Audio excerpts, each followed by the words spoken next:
ನಮಸ್ತೆ ಮಾಸ್ಟರ್ಸ್. ಬ್ರಹ್ಮಶ್ರೀ ಪಿತಾಮಹ ಪತ್ರಿಜಿಯವರ ದಿವ್ಯ ಆಶೀರ್ವಾದದೊಂದಿಗೆ ಯುವಶಕ್ತಿ ಪಿರಮಿಡ್ ಧ್ಯಾನ ವತಿಯಿಂದ ನನ್ನೆಲ್ಲ ಆತ್ಮ ಬಂಧುಗಳಿಗೂ ಹೃದಯಪೂರ್ವಕವಾಗಿ ವಂದಿಸುತ್ತಾ, ಮಾಸ್ಟರ್, ಮನಸ್ಸನ್ನು ಭಗವಂತನ ಮೇಲೆ ಇಡುವುದೇ ಧ್ಯಾನ.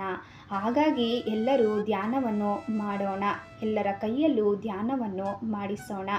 ಮಾಸ್ಟರ್, ಪಿರಮಿಡ್ನಲ್ಲಿ ಇಟ್ಟ ಆಹಾರ, ನೀರು, ಹಾಲು, ಬಿತ್ತನೆ ಬೀಜಗಳು, ಹಣ್ಣು ತರಕಾರಿಗಳು ಯಾವುದಾದರೂ ಸರಿ, ಕೆಲವು ಗಂಟೆಗಳ ತನಕ, ಕೆಲವು ವಾರಗಳ ತನಕ ಪಿರಮಿಡ್ನಲ್ಲಿ ಇಟ್ಟು ಉಪಯೋಗ ಮಾಡಿದರೆ ಶುಭ್ರವಾಗಿರುತ್ತವೆ ಮತ್ತು ಶಕ್ತಿಯುತವಾಗಿರುತ್ತವೆ. ಅವುಗಳನ್ನು ಬಳಸುವುದರಿಂದ ತುಂಬ ಅಪಾರ ಚೈತನ್ಯ, ಆರೋಗ್ಯ ಲಭಿಸುತ್ತದೆ. ಪಿರಮಿಡ್ನಲ್ಲಿ ರಾತ್ರಿ ನೀರಿಟ್ಟು ಬೆಳಿಗ್ಗೆ ಎದ್ದ ಕೂಡಲೇ ಕುಡಿಯುವುದರಿಂದ ನಮಗೆ ಅಪಾರ ಚೈತನ್ಯ, ಶಕ್ತಿ ನಮ್ಮ ದೇಹಕ್ಕೆ ಲಭಿಸುತ್ತದೆ. ಪಿರಮಿಡ್ ನೀರು ಒಂದು ಶಕ್ತಿಯುತ ಟಾನಿಕ್ನಂತೆ ಕೆಲಸ ಮಾಡುತ್ತದೆ.